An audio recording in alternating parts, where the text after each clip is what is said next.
like we're not going to grow if we're constantly comfortable in our current situation. So that's kind of how I just had to mentally train myself. If I'm going to be uncomfortable, it's going to stretch me into something more powerful that nobody can F with.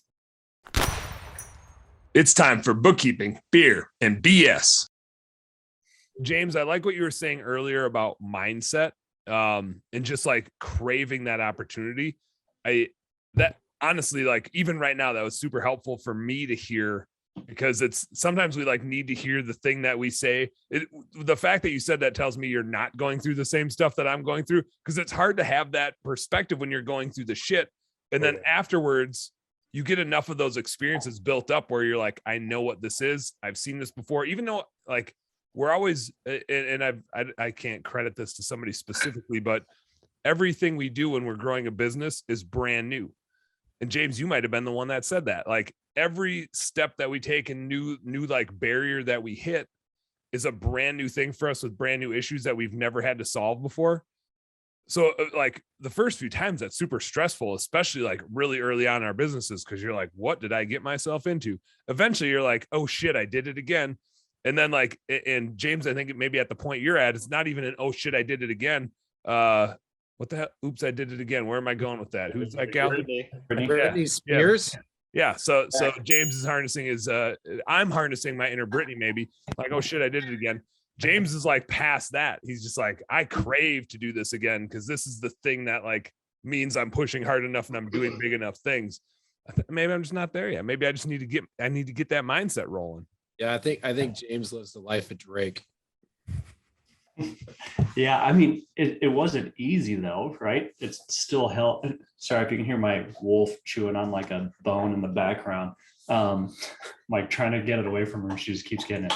But so I pulling it down on that thing. Sounds like she's having a cocktail and eating the ice cubes. Yeah, so I'm trying to mute in between. But so one of my mentors told me a long time, I was going through like probably the hardest thing ever that I thought was going to happen in my life. And it was like months long, not just like a 1 day thing, not a 2 day thing, but he sat me down, we went out to drinks and stuff. And he's like, okay, yeah, this is shitty, but did you get diagnosed with a terminal disease? No. Did you lose a family member? No. Did you lose a loved one like in a car accident? No. Okay, well, then it's all you can work through this. Like it's not the end of the world. And when he told me that, I'm like, well, shit, yeah, there's a solution to every problem. There's a way to work through it, even though it's going to be hell. But then coming out the other side, you're going to be way stronger than where you were going through that problem. And that kind of stuck in my head that was probably like 6-7 years ago. So now I don't know if I'm just numb or what, but now it's like, okay, problem, what's the solution? Like, let's figure it out. Like, I don't really care anymore. Like, I try not to take stuff home. And then another mentor of mine, like, this is his catchphrase. I don't know if you can see that. Don't be a little bitch.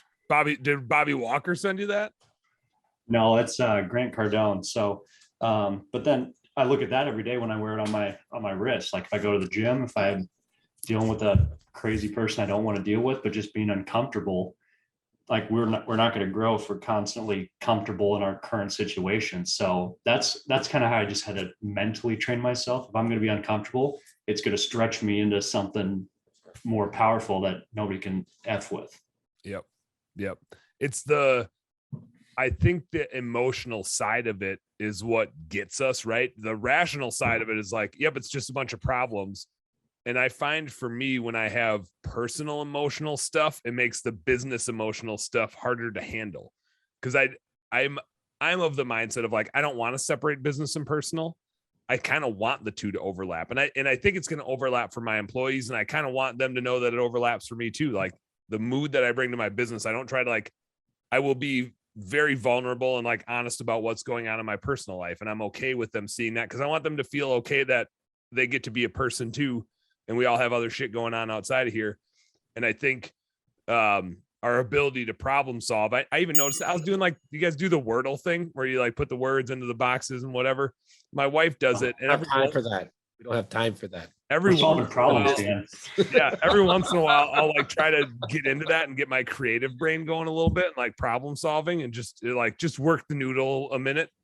And I notice when I'm, you get into like reptilian mode, where the chips are down and you're just in like fight or flight a little bit, and your ability to problem solve some of that stuff like goes away. Your ability to like think creatively about how you would go about it goes away. And it seems to happen to me when there's emotional stresses outside of work.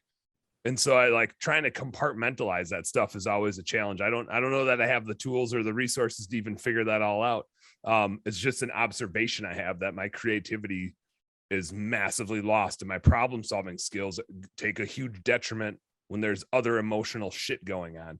I don't know if you guys have that at all, or if it's just like a weird conundrum. It sounds like you brought the feminist side out in you. You're just too emotional about it.